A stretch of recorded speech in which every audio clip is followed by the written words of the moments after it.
하나님 말씀 열왕기하 24장, 25장입니다. 열왕기하 24장과 25장 말씀입니다. 한 가지 퀴즈를 내보겠습니다. 고구려를 세운 사람이 누구지요? 왕이? 누굽니까? 주몽이지요. 주몽, 동명성왕입니다. 그러면 반대로 고구려의 마지막 왕은 누굴까요? 28대 왕 보장왕입니다. 고려를 세운 왕은 누굴까요? 고려, 태조 왕건입니다. 그러면 마지막 왕은 누굴까요? 34대 왕 공양왕입니다. 조선을 세운 왕은 누굴까요? 태조 이성계입니다. 마지막 왕은요? 27대는 순종이고 28대 영친왕입니다. 공통점이 하나가 있죠. 한 나라를 시작한 사람은 잘 기억합니다. 그런데 한 나라가 마칠 때 마지막 왕은 잘 기억을 못합니다. 왜 그런가? 단순하지요, 이유가. 마지막 왕의 역사를 가만히 보면 복잡합니다. 단순하지가 않습니다. 파악하기가 힘들어요. 현실 자체도 비참하고요. 쫓고 쫓기고 나라 상황은 답답하고 한마디로 나라가 개판 5분 전입니다. 왕이라고 하는 작자들은 부어라 마셔라 나라가 어떻게 되는지 관심도 없고 정치는 걸핏하면 싸움밖에 없지요. 계속해서 싸우고 간간히 반란이 일어나고 피비린내가 흥건하고 엎치락 뒤치락 하는 그러한 계속 바뀌니까 그러다 보니 새로운 왕은 큰 업적도 있고 이름도 날리고 마지막 왕은 누가 누군지도 모르겠는 거죠. 아주 용두사미 꼴이 되는 겁니다. 오늘 이스라엘 역사도 마찬가지입니다. 열왕기하 마지막입니다. 마지막 우리가 어제 본 것처럼 요시야 왕 이후로 엎치락 뒤치락입니다. 걸핏하면 잡혀가고 걸핏하면은 또 새로 왕이 올라가고 왕들의 이름도 헷갈립니다. 여호야김인지 여호야긴인지 누가 누구의 아들인지 지방관계는 어떻게 되는지 누구에게 잡혀갔는지 파악하는 것도 어렵습니다. 참 고민스러운 게 설교하는 목사도 마지막 이것을 가지고 어떻게 하라고 계속해서 바뀌고 엎치락 뒤치락 하는데 무슨 설교를 하고 이 말씀을 가지고 묵상해서 뭘 이야기를 해야 되는가. 그런데 가만히 보면요. 오히려 반면교사라고 하는 것이 있죠. 한 가지 붙드는 것이 있습니다. 단순하게 이스라엘의 역사로 보는 것이 아니라 우리의 인생으로도 볼 수 있다는 거죠. 우리의 교회로도 볼 수도 있고 우리의 나라로도 볼 수 있습니다. 내 인생이 우리의 교회가 우리의 나라가 하나님 이 꼴 되면 안 되는데요. 마지막이 오히려 마지막이 아니라 찬란한 시작이 되어야 되는데 우리에게 있어서 그러한 마지막을 향해 나아가는 그 모습은 되어서는 안 된다는 거죠. 공부하는 학생이 공부 잘하는 축에 들고 싶지 공부 못하는 찌질이 되고 싶은 학생 없습니다. 사업하는 사람이 언제 제일 신나지요? 사업이 잘 될 때에 장사가 잘 될 때에 사람들만 많이 오고 장사만 되면 아무리 몸이 피곤해도 괜찮습니다. 목회자도 마찬가지예요. 언제 제일 신나느냐? 교회가 부흥하고 뭔가 한번 해보자 으쌰으쌰 할 때에 그때 신나고 즐겁습니다. 흥함의 바람이 불어올 때에 그때는 괜찮아요. 돈만 펼치면 그 바람 의지에서 나아갑니다. 하지만 쇠함의 바람이 불어오면 아무리 노를 저어도 안 되는 겁니다. 오늘 우리가 읽은 이스라엘의 마지막입니다. 열왕기하의 마지막입니다. 흥왕의 바람이 아니지요. 역풍이 불어옵니다.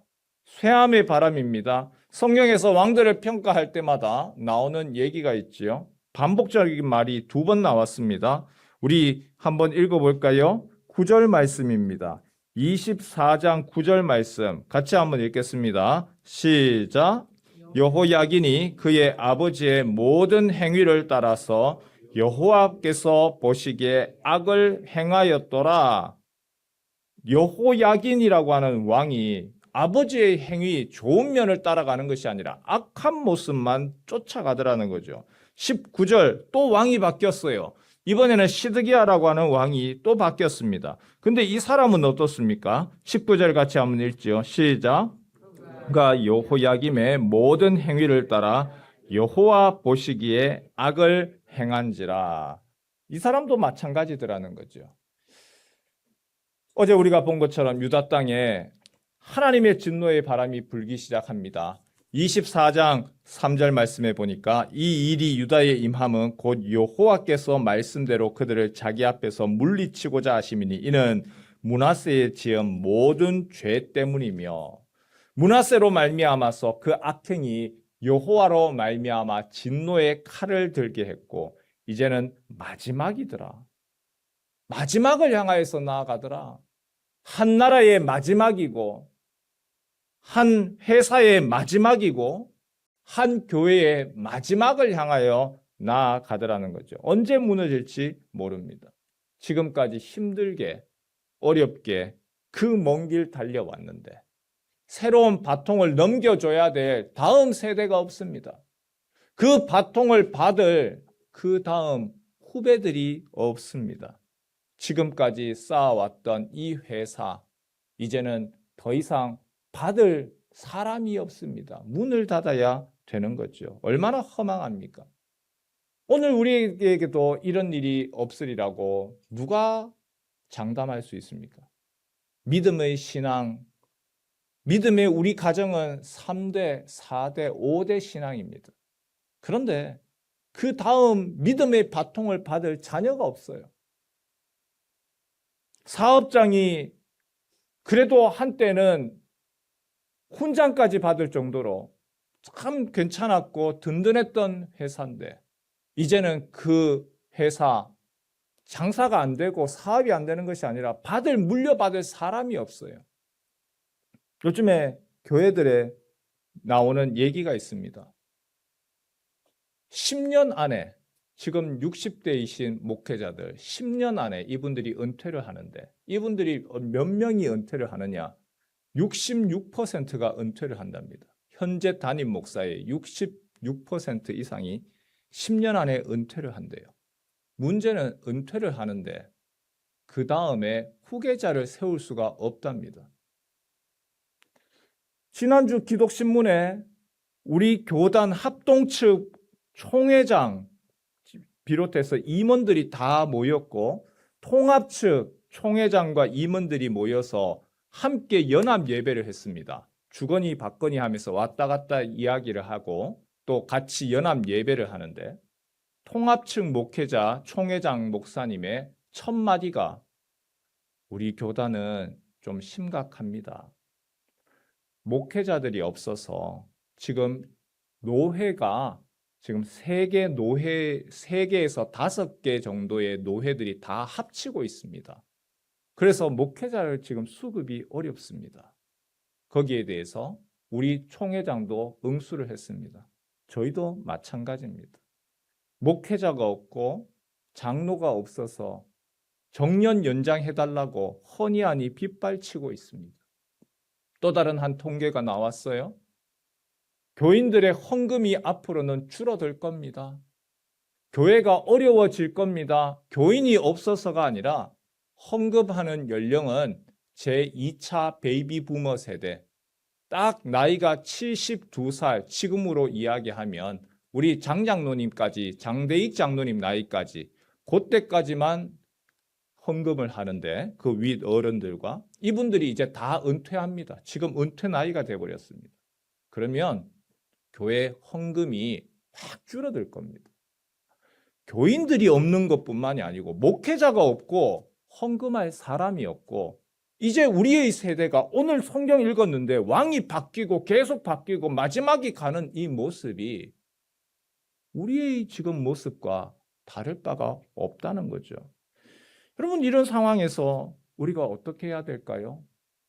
여러분의 자녀들을 보시면서 손주들을 보시면서 이건 내 얘기 아니다 그렇게 말할 수 있습니까? 아니죠.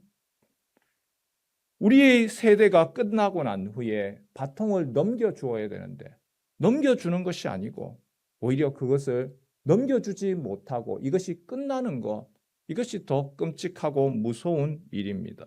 열왕기하 역사의 한 페이지에 우리의 세대가 끝입니다가 아니라 오히려 우리가 기도할 때에 하나님 그 시간들 지나면서 우리가 새로운 기반을 놓았습니다. 우리가 새로운 시작을 했습니다. 일궈냈습니다. 라고 해야 되는 것 아닐까요? 특별히 하나님이 부산문현교회에 큰 은혜를 베푸시죠. 큰 복을 주셨습니다. 다른 곳에는 전부 다 안 된다, 안 된다 하는 이야기밖에 없지만 부산 안에서의 문현동 지역은 새로운 사람들이 몰려오고 새로운 희망과 비전이 있다고 이야기하는데 베스티움 아파트만 가더라도 애들이 보글보글해요. 아이 키우기 좋다고 다른 엄마 아빠들이 젊은 부부들이 베스티움 아파트로 이사 옵니다. 그런데 왜 우리가 우리 교회 애들 없는 거 염려하고 걱정해야 될까요? 우리가 이 아침에 기도할 때 하나님, 우리에게 있어서 하나님은 희망의 바람을 불어넣으시는데 우리 스스로는 안 된다의 바람에, 쇠함의 바람에 젖어 있지는 않습니까? 하나님이 하실 것에 대해서 우리가 기대하고 그리고 주님 우리를 사용하여 주옵소서 앞장서서 기도하고 간구하고 주님 이 바람 불어주실 때에 하나님 나아가게 하옵소서 돛을 펼치고 나아가야 되는데 그것이 아니라 오히려 우리도 끝이네요 라고 하는 그 쇠함의 바람에 우리가 되어진다면 하나님 보시기에도 안타깝겠죠.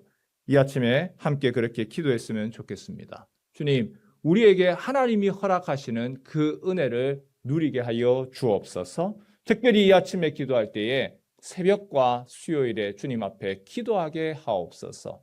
새벽으로 새벽 기도가 힘들면 수요일 저녁에 기도하게 하여 주시고 그것이 힘들면은 주님 앞에 나와서 시간을 들여서 하나님 앞에 간구하는 교회 되게 하옵소서. 그렇지 아니하면 이 마지막 혼란, 엎치락 뒤치락 하는 가운데서 사라지고 말 겁니다. 하나님 마지막이 아니라 찬란한 승리의 선두에 서게 하시고 새로운 부흥을 꿈꾸고 그 부흥을 구경하고 또 경험하게 하여 주옵소서. 이 아침에 우리가 하나님 앞에서 마지막이 아니라 새로운 출발, 희망의 역사의 시작점을 우리가 감사하며 주님 앞에 간구하는 이 아침 되시길 주님의 이름으로 축원합니다.